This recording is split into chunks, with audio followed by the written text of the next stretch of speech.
segundo episódio da série Geração do Arrebatamento.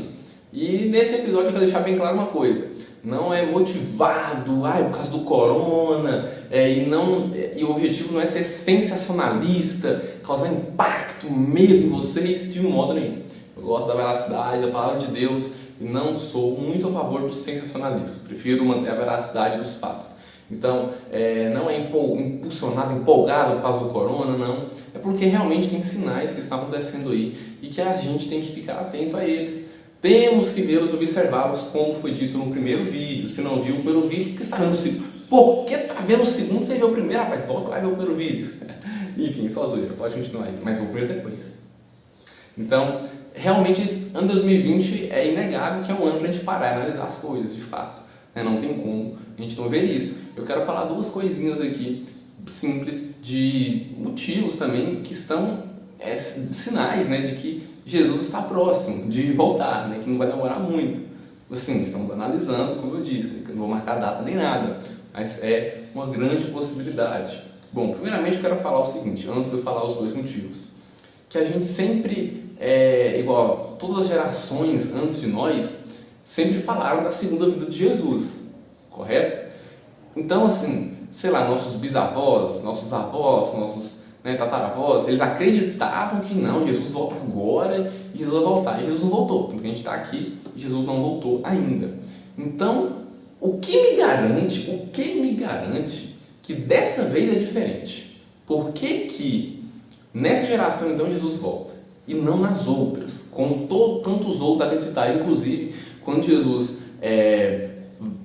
deixa os discípulos, que ele fala na geração da figueira, não passará essa geração sem que essas coisas aconteçam. Eles acreditavam que estava sem fim na geração deles, porque Jesus disse coisas proféticas que eram tanto para eles na época quanto para nós, e eles acreditavam que Jesus voltaria instantaneamente. Tem pessoas que vivem a vida, não faça isso, vivem a vida como se Jesus vou largar, trancar a faculdade, vou parar de trabalhar, não vou fazer nada, Jesus está voltando mesmo? Não faça isso. Paulo alerta os tessalônicos, se eu não me engano é assim que fala, se estiver errado, perdão, que eles estavam fazendo isso, eles estavam abandonando e aí estavam comendo na casa dos outros, estavam sendo pesado. O irmãozinho, estava aí no conto que a Bíblia fala, trabalhar todos os dias para não ser pesado do seu irmão. Então você não pode deixar tudo, temos que viver nossa vida secular como se fosse sempre ter um amanhã, porque é possível que tenha um amanhã. Jesus vai voltar literalmente amanhã, pode voltar antes de eu postar esse vídeo? Eu acho que pode. A gente como cristão tem que viver dessa forma, com esse pensamento, mas na nossa vida secular temos que ter essa consciência, não parar as coisas. Então, enfim, retomando, o que leva então a crer que dessa vez é diferente? Por que a nossa geração é diferente? É lógico que, evidentemente, que quando vai chegando mais perto, mais sinais vai tendo, não é verdade? Mais sinais vai tendo. Então eu cheguei a te questionar, o pastor Yolando, pastor da minha igreja, uma vez ele falou para mim, ele falou: eu acredito que a sua geração, a geração do meu filho, são a geração que vão ver o arrebatamento. Então, no sentido de que não a ele em si, mas que a nossa geração. Fiquei pensando nisso, fiquei assim, acho que vai demorar mais, pastor, não sei.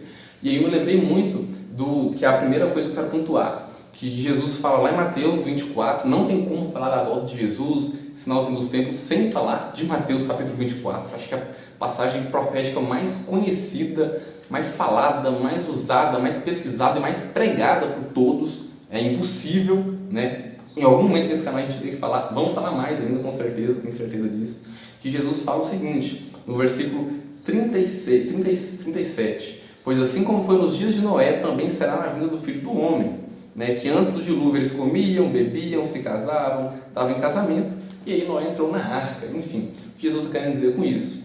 Que será como os dias de Noé, eles comiam, casavam, bebiam, eles não esperavam, foi como um ladrão, ele veio de surpresa, ninguém estava esperando.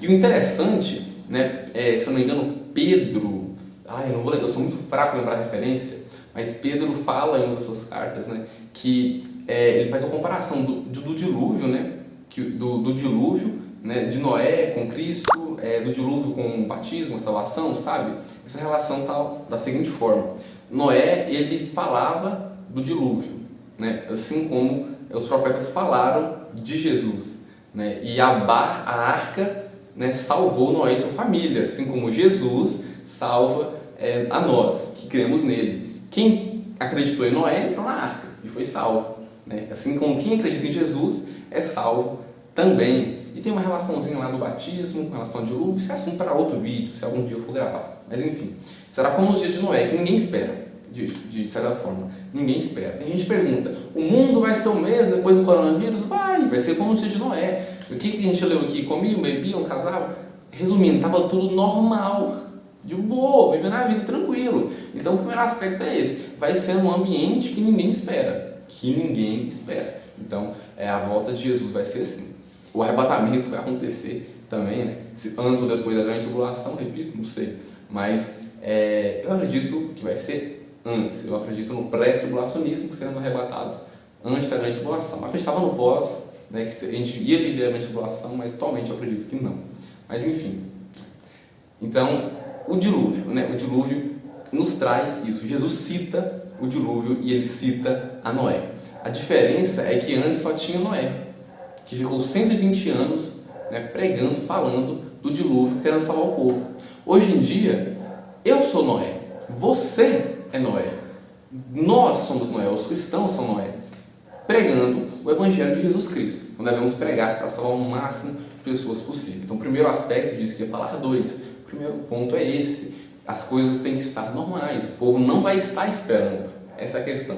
Porque você percebe o seguinte, ó, quanto mais o tempo passa, mais perto está de Jesus voltar. Isso é óbvio. Quando você começou esse vídeo e quando você terminar ele, Jesus está, sei lá, 10 minutos mais perto de voltar, correto? E quanto mais o tempo passa, menos as pessoas vão acreditando, sabe? Parece que elas vão dando menos crédito a isso, vão meio que perdendo, falar, até agora não voltou, foi mais de 2000 anos, né, e não voltou, e as pessoas vão passando a meio que descrer, né? Então, parece que quanto mais o tempo passa, mais perto fica, por questão temporal, cronológica do nosso tempo, mas as pessoas vão deixando de acreditar que Jesus está realmente voltando. Isso é algo interessante se pontuar. E o segundo ponto é o anticristo, porque Jesus vai vir olha, o arrebatamento vai acontecer e o anticristo vai se manifestar. E para quem crê que o arrebatamento é durante a grande tribulação, de qualquer forma, o anticristo vai se manifestar e vai ter ali um curto período da grande tribulação, né, acredita-se que serão 7 anos, né, por interpretações bíblicas, né, o Alan está falando. Então, de qualquer forma, o anticristo vai vir. A ancessão do anticristo é um período próximo ao arrebatamento, né? O arrebatamento acontecerá um pouco antes da ancessão do anticristo, mas a igreja acompanhará os preparativos para a vinda dele. Então, o segundo ponto que eu quero pontuar é isso, a vinda do anticristo. Primeiramente, quem é o anticristo? Você não está nem por dentro, ou você tem uma concepção, eu tinha uma concepção um pouco errada a respeito do anticristo, né? Mas enfim, o anticristo vai ser um governante, né, que sairá seduzir as nações, no sentido de que, né, as nações vão servir a ele, né, as nações, os países, vão servir a ele de forma livre, vão fazer o desejo dele, e ele vai mandar, ele vai governar sobre as nações.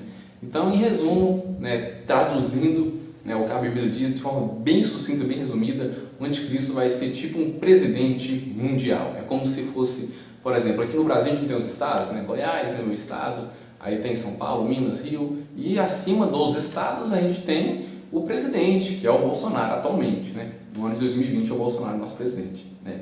Quer você goste ou não, ele é nosso presidente, né? Enfim. Então, assim, o anticristo vai ser um governante, é como se os países fossem estados, o anticristo é o presidente desses estados. Então, e percebemos cada vez mais que as nações estão perdendo a sua soberania. E quanto mais as nações perdem sua soberania, mais fácil fica para ter alguém governando sobre elas. Você, como assim as nações estão perdendo a soberania? Eu vou te dar um exemplo bem simples. O estado de Goiás, por exemplo, o estado que eu moro, não é soberano. Por que não é soberano? Porque dependendo do que ele estiver sendo feito aqui, quem manda é o governador, que atualmente é o Caiado. O governador que manda, Mas dependendo do que ele fazer, acima do governador tem quem? Tem o presidente. O presidente pode impor sanções e obrigar o estado de Goiás a fazer certas coisas. Da mesma forma, pegaram o negócio, entenderam? Para ficar bem simples aí, essa analogia de estado e um país fica fácil de entender, de país e um governante mundial. A ONU atualmente faz isso, tem sanções aí que juntam países e acontece. Temos um bloco econômico muito forte que é a União Europeia, já é um início disso, a União Europeia. Já são países da Europa unidos, né? São unidos. Então, assim, vão vir com um discurso, o anticristo principalmente, né, vai vir com um discurso, né, ele e a galera vai colocar ele lá, porque ele não vai lá por acaso sozinho, um discurso bom, coisas boas, melhorias, vão vir com um discurso bom. O problema serão as consequências depois disso. Então, os dois pontos, o primeiro de Noé, né, que é as pessoas não esperam, e o segundo, o anticristo. Então, esses dois pontos são muito importantes, porque a gente percebe que cada vez mais o mundo contribui e colabora para que facilite um controle social, para que tenha um único governante governando sobre todas as pessoas. Vou te dar outra coisa bem simples com relação a isso que eu estou falando, você não sai falando por aí que eu estou ficando louco. O Pix, né? 5 de outubro, se eu não me engano, de 2020, foi lançado aqui no Brasil. Ele veio para acabar com o dinheiro em papel. Vai ficar melhor? Vai ficar mais fácil algumas coisas? Sim. É a marca da besta, cristão não pode? Não, calma, menos sensacionalismo, por favor, calma. Mas o Pix, ele veio para isso. E você não concorda comigo que é mais fácil controlar o dinheiro quando ele está digital do que se ele estiver na mão das pessoas? Você não concorda comigo que para ter um governante mundial não é mais fácil ele governar se tiver uma moeda única, em vez de ter dólar, euro, real, sei lá que moedas mais, libra? E você não concorda comigo que para ter uma moeda única, né, assim como, sei lá, um idioma único seria bom também, mais fácil, né? Mas para ter uma moeda única, não seria mais fácil se fosse digital, por exemplo? Sei lá, Bitcoin, alguma moeda digital, dólar digital, real digital, alguma moeda única digital. Então tudo isso, não só isso, vários aspectos, são sinais que afirmam que o anticristo está chegando. Tem muitos sinais, galera, de que o anticristo está chegando. E se o anticristo está chegando, o arrebatamento também, porque são eventos muito próximos. Espero que esse vídeo tenha sido edificante para vocês, né? Me perdoe às vezes por erro nas palavras, eu não lembrar a referência, mas enfim, continue orando para o nosso canal, abençoe o nosso projeto e vigiem, galera, vigiem, se preparem, ready yourself. O inglês é muito ruim, mas hoje um americano falando a profecia que ele recebeu de Deus, ele falava isso, né? Fique preparado, porque certamente Jesus vem, né? E caso você morra antes de Jesus vir, se prepare para o dia de sua morte, evangelize o máximo possível e tenha uma vida, porque depois que você morrer, é como se Jesus tivesse voltado para você, é como se você tivesse sido arrebatado, não há tempo de fazer mais nada. Então, que a gente possa ficar pronto e estejamos vigiando em oração. Amém? Fiquem com Deus.